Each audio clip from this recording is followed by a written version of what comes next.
Let's mic देश का मिजाज ईस्ट।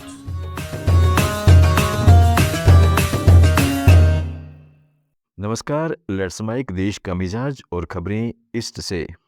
पश्चिम बंगाल में प्रधानमंत्री नरेंद्र मोदी ने कोलकाता के ऐतिहासिक ब्रिगेड परेड ग्राउंड में परिवर्तन संकल्प यात्रा के समापन पर एक बड़ी जनसभा को संबोधित किया। इस रैली में उन्होंने बंगाल में बदलाव की जोरदार पुकार लगाई। पीएम मोदी ने कहा है कि ब्रिगेड परेड ग्राउंड का इतिहास गवाह है कि जब जब बंगाल ने देश को दिशा दी है, यह मैदान बंगाल की आवाज़ बनता है। इसी मैदान से अंग्रेजी हुकूमत के खिलाफ उठी आवाज़ पूरे हिंदुस्तान में क्रांति बन गई थी, जिसका नतीजा अंग्रेजों के अत्याचार और लूट का अंत हुआ।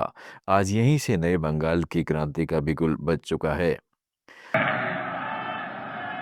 इस मैदान से अंग्रेजी हुकूमत के खिलाफ उठी आवाज, और वो आवाज हिंदुस्तान में क्रांति बन गई थी।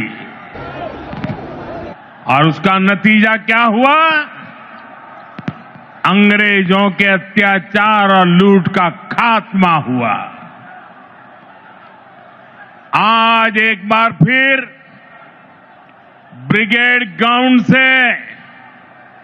नए बंगाल की क्रांति का। बिहार के नए राज्यपाल लेफ्टिनेंट जनरल सैयद अता हसनैन ने आज पदभार संभाला। पटना उच्च न्यायालय के मुख्य न्यायाधीश संगम कुमार साहू ने उन्हें शपथ दिलाई। समारोह में मुख्यमंत्री नीतीश कुमार, उप मुख्यमंत्री सम्राट चौधरी और विनय कुमार सिन्हा, विधानसभा अध्यक्ष प्रेम कुमार सहित कई मंत्री, विधायक और अधिकारी मौजूद रहे। इसके बाद उन्होंने मीडिया से बातचीत में कहा है कि उन्हें बिहार का राज्यपाल नामित करने पर गर्व है। प्रधानमंत्री ने मुझे बिहार जैसे महत्वपूर्ण राज्य का राज्यपाल नामित किया है। मैं बिहार की जनता के प्रति पूरी तरह समर्पित रहूंगा। What I can say is exactly what I said in the oath, that I will be committed to the people of Bihar. My whole focus will be being committed to the people of Bihar. That is what my purpose My is. question is, sir, Ji. as you prioritize here in the Kashmir as a people journal, Yeah. how you, what is your priority? See, in we are Bihar as a governor, sir? We are part of a democratic process. We are part of a democratic country, a great country. Here, everything is for the people. To be known as the People's Journal in Kashmir. Bihar के उप मुख्यमंत्री सम्राट चौधरी ने पश्चिमी Asia में जारी तनाव के बीच भारतीय कूटनीति की बड़ी जीत का दावा किया है। उन्होंने कहा है कि स्ट्रेट ऑफ हॉर्मुज से भारतीय टैंकरों और जहाज़ों को सुरक्षित गुजरने की अनुमति मिल गई है।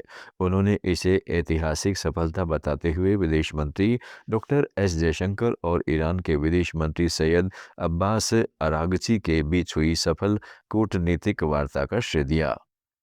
उप मुख्यमंत्री ने एक्स पर लिखा कि यही है मोदी सरकार की विदेश नीति की असली ताकत। जब दुनिया तनाव में हो, भारत रास्ता निकालता है। छत्तीसगढ़ के बलरामपुर जिले में अवैध अफीम की खेती का बड़ा खुलासा हुआ है। झारखंड में पुलिस की सख्त कार्रवाई के बाद तस्करों ने सरहदी इलाकों को अपना नया ठिकाना बना लिया है।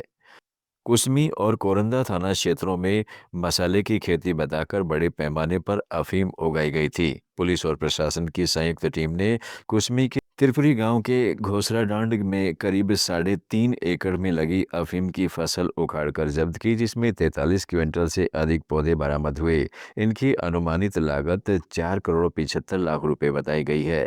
वहीं कोरंदा के खजूरी पंचायत में करीब 1.5 से 2.5 एकड़ में खेती पकड़ी गई। यहाँ 285 बोरे अफीम के पौधे जब्त किए गए, जिनकी कीमत लगभग 2 करोड़ रुपए है। कुल मिलाकर अब तक करीब 6 करोड़ 75 लाख रुपए से अधिक मूल्य की अफीम बरामद हो चुकी है।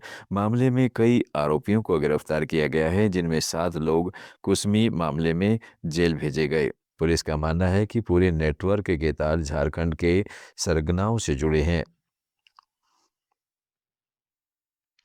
झारखंड भाजपा अध्यक्ष बाबूलाल मरांडी ने राज्य में घरेलू गैस सिलेंडर की कथित कमी पर बयान दिया है।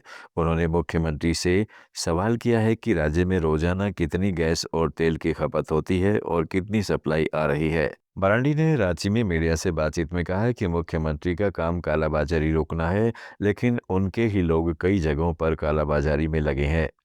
देश का मिजाज में फिलहाल इतना ही। जुड़े रहिएगा लेट्स माइक के साथ। आप सुन रहे थे let's mike more than radio.